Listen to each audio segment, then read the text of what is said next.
You know what took me the longest to understand? Just because you miss someone doesn't mean they were good for you. And honestly, that realization broke my heart. Because for so long, I thought missing them meant they were meant for me. I thought the pain I felt after losing them was proof of love. But sometimes, pain is not love. Sometimes pain is attachment. Sometimes pain is emotional dependency.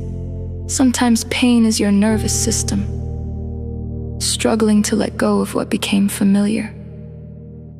There's a difference between missing someone and missing how they made you suffer. But when you're emotionally attached, those two things become almost impossible to separate. I thought I missed them. I missed their voice, the conversations, the late night comfort, the feeling of having someone there, the routine, the hope. I missed the version of them I kept creating in my head. But every time I truly remembered the relationship, I also remembered the pain, the confusion, the inconsistency, the waiting, the emotional distance, the unanswered messages, the overthinking, the anxiety, the feeling of never fully knowing where I stood. And suddenly, I wasn't remembering love anymore. I was remembering survival. I was remembering how exhausting it felt, trying to hold on to someone who kept making me question my worth. And that realization hurt deeply, because I started understanding something. Maybe I wasn't missing healthy love. Maybe I was missing familiarity. And familiarity can become dangerous, because human beings can become emotionally attached, even to things that hurt them. You can become attached to inconsistency, to emotional chaos, to waiting, to hoping, to temporary affection. You can become attached to the emotional roller coaster itself. That's the dangerous thing about unhealthy love. Your nervous system adapts to the chaos, the uncertainty, the emotional highs and lows, the unpredictability. And eventually, peace starts feeling unfamiliar. You become so used to emotional survival mode that calmness almost feels uncomfortable. You stop trusting stability. You stop trusting softness. You stop trusting healthy communication. Because chaos became the language your heart learned, and slowly, without realizing it, you stop asking yourself,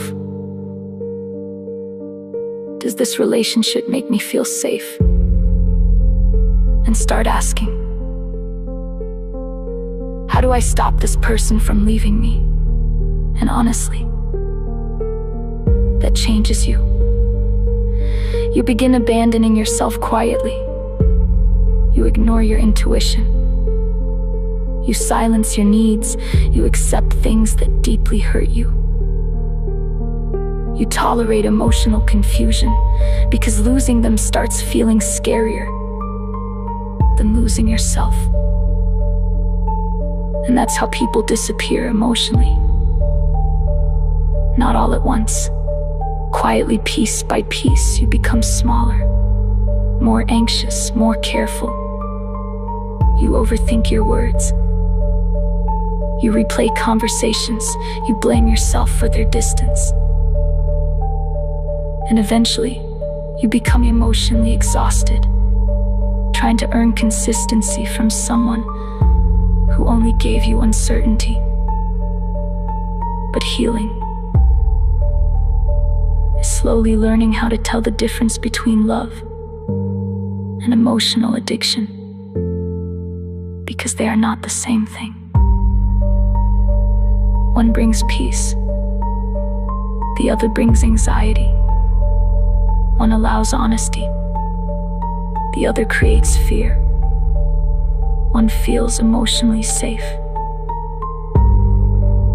the other keeps your nervous system trapped in survival mode. Healthy love does not make you afraid all the time. It does not make you constantly question your worth.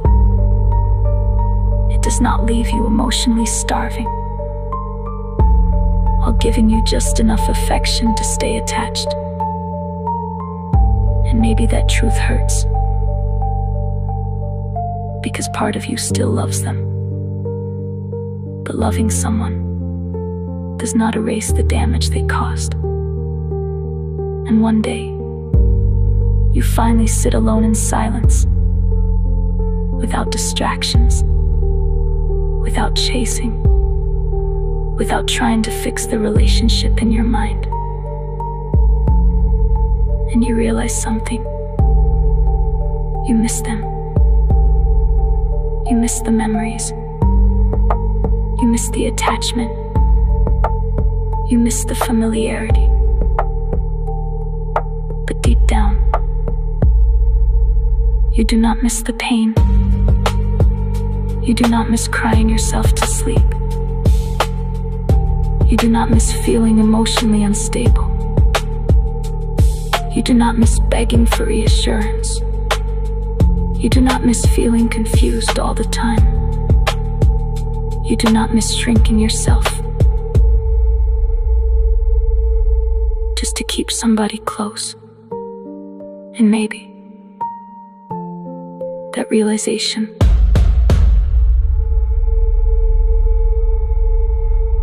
is the beginning of your healing.